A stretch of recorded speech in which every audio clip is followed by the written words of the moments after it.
शुरू 80 शब्द प्रति मिनट। सभापति महोदय, इस देश के किसान को उसकी मेहनत का उचित दाम मिलना चाहिए। इस बात से इनकार नहीं किया जा सकता है। मैं इस सदन का ध्यान इस बात की ओर आकर्षित करना चाहता हूँ कि जब जब किसानों को दी जाने वाली सहायता की बात कही जाती है तो यहाँ पर कभी भी कोई साफ निर्णय नहीं लिया जाता है। आश्वासन तो बहुत दिए जाते हैं कि हम किसानों को उनके द्वारा पैदा किए गए अनाज का उचित मूल्य देंगे, उन्हें खेती में काम आने वाले सामान को उचित मूल्य पर देंगे और उन्हें वे सब सुविधाएं देंगे जो शहरों में रहने वाले लोगों को मिलती है। किंतु मुझे बहुत दुख के साथ कहना पड़ता है कि इस सदन में दिए गए आश्वासनों को कभी भी पूरा नहीं किया गया है। कई बार किसानों को बाढ़ से या सूखे से बहुत नुकसान उठाना पड़ता है।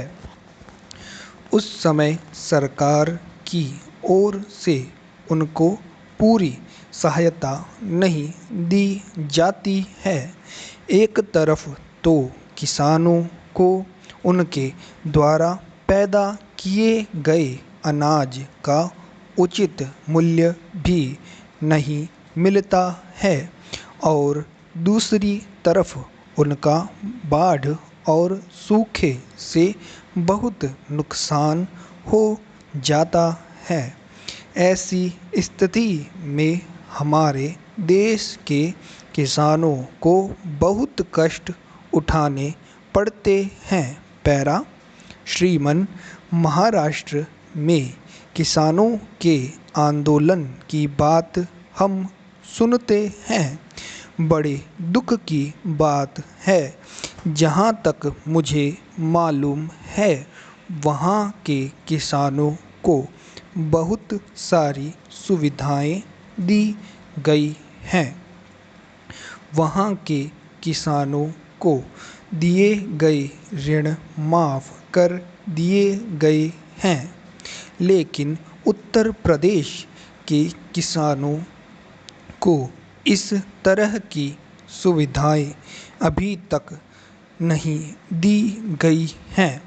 मैं महाराष्ट्र के किसानों से निवेदन करना चाहता हूँ कि जो कुछ उनको दिया जा रहा है उससे उन्हें संतुष्ट होना चाहिए और देश के विकास में पूरी तरह से हिस्सा लेना चाहिए।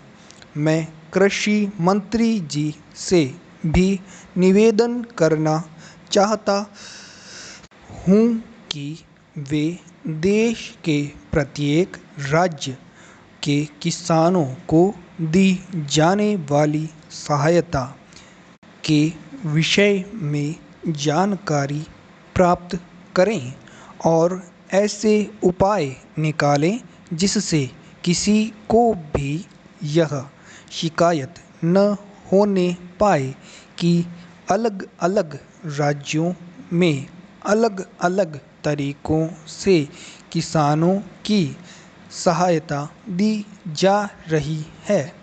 मैं माननीय मंत्री जी का आदर करता हूँ।